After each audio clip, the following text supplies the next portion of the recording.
तो दोस्तों जो चिंता की बात है वो ये कि जब से सिद्धार्थ शुक्ला इस दुनिया को छोड़कर गए हैं, वो दिन था, वो मनहूस दिन था 2 सितंबर से लेके आज तक शहनाज अपने घर से बाहर ही नहीं निकली है, अपने कमरे से बाहर ही नहीं निकली है। जी हाँ दोस्तों, आपको बता दें कि आखिरी बार शहनाज को अंतिम संस्कार में देखा गया था जब सिद्धार्थ शुक्ला का अंतिम संस्कार हुआ था। उसके बाद से ही अभी तक शहनाज घर से बाहर नहीं निकली है और इस चीज़ को लेकर कई लोगों ने अपनी चिंता पहले भी जताई है। कई लोगों का ये मानना है कि शहनाज दिल की बहुत मासूम लड़की है और हमेशा खुश रहती थी, चुलबुली रहती थी, और जब इतनी बड़ी चीज़ उनके साथ हो गई है तो उन्हें समझ नहीं आ रहा कि इस समस्या से कैसे सुलझाया जाए और इससे कैसे लड़ा जाए। आपको बता दें कि शहनाज जो हैं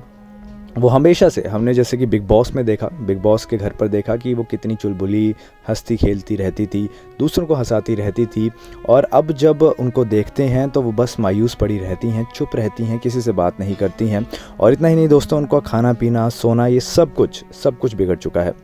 इस चीज़ को लेकर कई सारे लोगों ने ये भी दुख जताया था कि कहीं शहनाज को डिप्रेशन ना हो जाए, कहीं डिप्रेशन की वो शिकार ना हो जाए, क्योंकि दोस्तों आजकल हम देखते हैं कि डिप्रेशन एक बहुत ही गंभीर बीमारी बनती जा रही है। और शहनाज को लेकर ये कई लोगों का डर है कि कहीं शहनाज भी इस तरह से डिप्रेशन में ना चली जाए और डिप्रेशन में जाकर कुछ ऐसे कदम ना उठा ले जो बाकियों के लिए भी एक परेशानी बन जाए।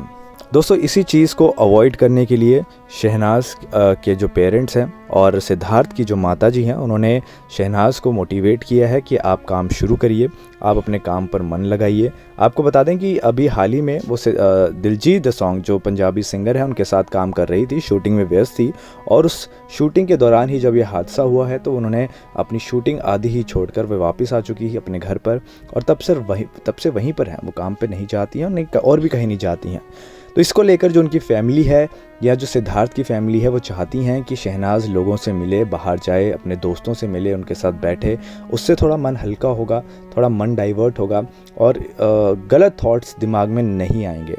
लेकिन दोस्तों ये बात भी बिल्कुल सही है कि जो लॉस हुआ है, जो चीज़ हमने खोई है, जो चीज़ शहनाज ने खोई है, वो वाकई में बहुत बड़ी है और उसको भुला पाना भी इतना आसान नहीं होगा। हमारे लिए इतना आसान नहीं है तो वो तो शहनाज हैं जो उनके साथ ही रहती थी, उनके साथ खाती थी, पीती थी। तो ये सारी चीज़ें जो हैं अब शहनाज को काफ़ी ज़्यादा इफ़ेक्ट कर रही हैं और उनके चाहने वालों का बस यही कंसर्न है कि कहीं इन सारी चीज़ों की वजह से शहनाज खुद को कोई हार्म ना पहुंचाए। नेक्स्ट टाइम लाइफ की रिपोर्ट।